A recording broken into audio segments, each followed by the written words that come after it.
আজকে আমরা শ্রী শ্রী ঠাকুরের দেওয়া গুরুত্বপূর্ণ বাণী ও তার উপদেশ শুনব। শ্রী শ্রী ঠাকুর বললেন, গুরু হলেন আমাদের জীবন বিশ্ববিদ্যালয়ের আচার্য, পরিচালক ও পরিপোষক। তাকে কেন্দ্র করেই জীবন নিয়ন্ত্রিত, ব্যাখ্যাত ও বিবর্তিত হয়। শ্রী শ্রী ঠাকুর আরেকটা বাণী, গুরু ভক্তি থেকেই মানুষ মঙ্গলের অধিকারী হয়। ওই গুরুকেই ইষ্ট বলে। ইষ্ট মানে মঙ্গল, অর্থাৎ গুরুকে অনুসরণ করলেই মানুষের মঙ্গল আসে। আর এই অনুসরণের পন্থাই হচ্ছে যজন যাজন ইষ্টবৃত্তি। শ্রী শ্রী ঠাকুর আমাদের সবাইকে নিয়মিতভাবে তক্রু খেতে বললেন। ওতে নাকি মস্তিষ্ক, স্নায়ু ও হাড় খুব ভালো থাকে। নিয়মিত খেলে অসুখ বিসুখ কম হয়।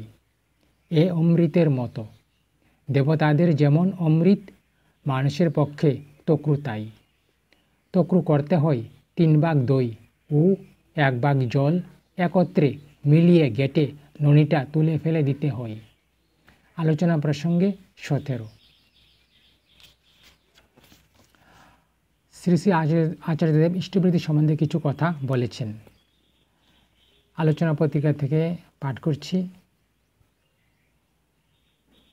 আর ইষ্টবৃত্তির কারণ হলো, শ্রী শ্রী আচার্যদেব বলেছেন, ইষ্টবৃত্তির কারণ হলো ইষ্ট মানে মঙ্গল, আর বৃত্তি মানে বরণ। তিনি আমার জীবনের মঙ্গলময়। তার বরণের দায়িত্ব আমার হাতে তুলে নিচ্ছি। কেন করছি? যাতে আমার দীক্ষাটা বেঁচে থাকে।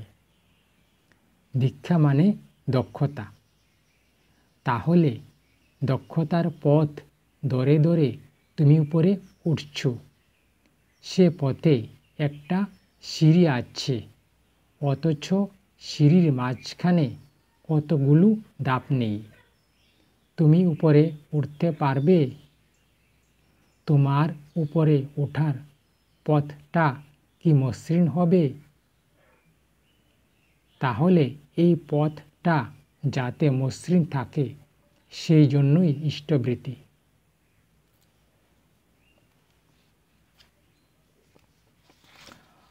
আর শ্রী শ্রী ঠাকুর তো বলেছেন, যজন যাজন ইষ্টবৃত্তি করলে কাটে মহাবীতি।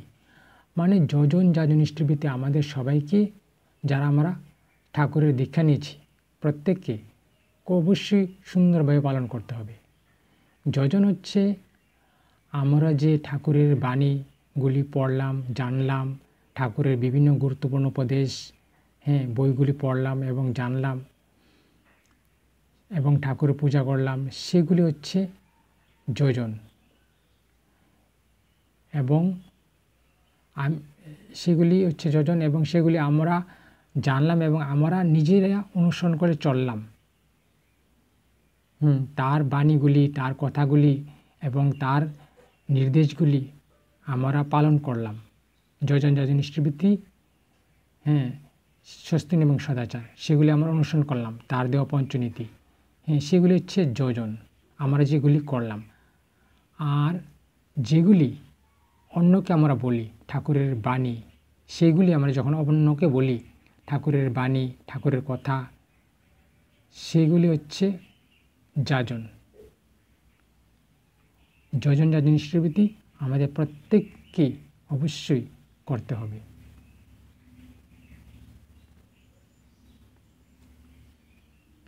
আজকে এখানে সমাপ্ত হচ্ছে। বন্দে পুরুষোত্তমম।